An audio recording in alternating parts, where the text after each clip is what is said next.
Hello दोस्तों, आज मैं आपके लिए एक नई कहानी लेकर आया हूँ। ये कहानी आपको हँसाएगी, गुदगुदाएगी, थोड़ी सी रुलाएगी और अंत में एक मीठी मुस्कान देकर चली जाएगी। तो कहानी कुछ ऐसी है। कॉलेज का प्रथम वर्ष था, जो बिल्कुल अलग सा था। कॉलेज में जाना अपने आप में एक गर्वान्वित क्षण था। पहला वर्ष से ही मेरा कोई खास मित्र तो नहीं था। हाँ, मगर मेरी एक खास दोस्त जरूर बन गई थी। दोस्ती का ये सिलसिला यूं शुरू हुआ तो बस चलता ही गया। एक दिन की बात थी, मैं कॉलेज से आकर अपने कमरे में लेटा हुआ था। तभी उसका कॉल आता है कि मुझे कुछ सामान लेने बाहर जाना है। लेकिन मुझे नींद बहुत तेज आ रही थी, इसलिए मैं टाल दिया कि तुम ही चले जाओ, मैं नहीं आ सकता। तो वो बोली कि ठीक है। फिर फ़ोन रख दिया और वो चली गई। उसके बाद मुझे नींद कहाँ आने वाली थी। मैं लेटे लेटे यही सोच रहा था कि वो अकेले कैसे जाएगी, हम कहीं भी साथ में जाते हैं। यही सोचकर मैं उठकर चल पड़ा।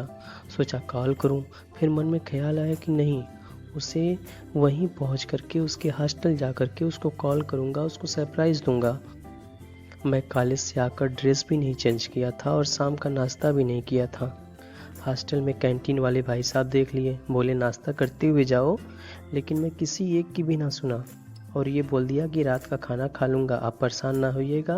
और ये कहकर मैं चला गया। मैं उसके हॉस्टल पहुंचकर उसे फ़ोन लगाने लगा। मैं करीब 15 मिनट तक उसे कॉल किया,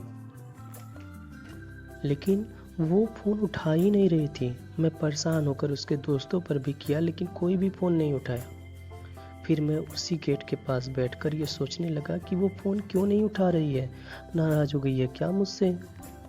कुछ देर बाद उसके दोस्त का कॉल आया कि दोनों बाज़ार गए हैं। वो अपना फ़ोन साइलेंट करके बैग में रखी थी, इसलिए उसे पता नहीं चला। ओह, तब जाकर मेरे जान में जान आई कि चलो सही है, कोई उसके साथ तो है।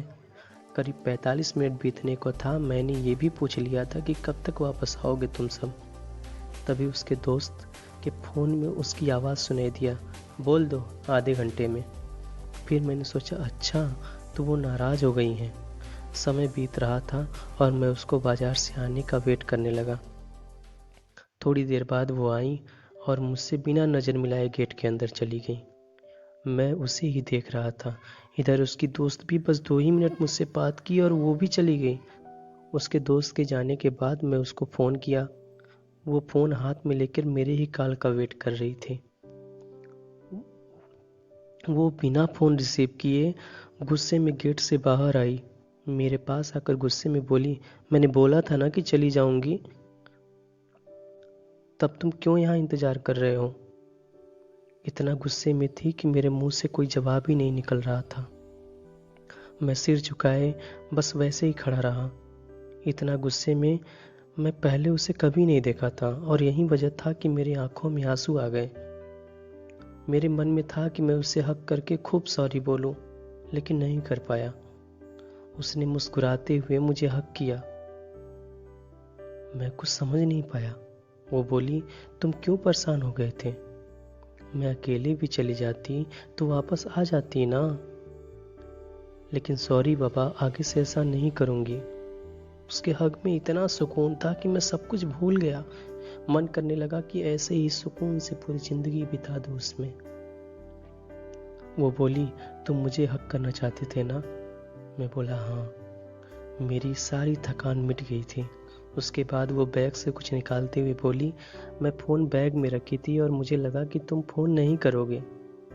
और यह कहते हुए उसने मुझे एक चॉकलेट दिया, जो स्पेशली शायद वो मेरे लिए ही बाजार से लेकर आई थी। बिना किसी आदत के इतना प्यार मिल जाए तो आंखों में आंसू छलक ही जाते हैं। और यही मेरा हाल था। फिर क्या था, हम दोनों खुश हो गए, साथ में चॉकलेट खाया, फिर एक कभी ना मिटने वाली एक छोटी सी याद लेकर अपने अपने हॉस्टल चले गए। तो दोस्तों, दुनिया में अच्छे लोगों की कमी नहीं है। बस हमें एक अच्छी नज़र चाहिए उन अच्छे लोगों को ढूंढने के लिए। दोस्त बनाइए, प्यार बांटिए, खुश रहिए। ज़िंदगी में कुछ लम्हे बीत गए हैं, चंद ही बाकी हैं, तो ज़िंदगी का पूरा आनंद उठाइए। धन्यवाद।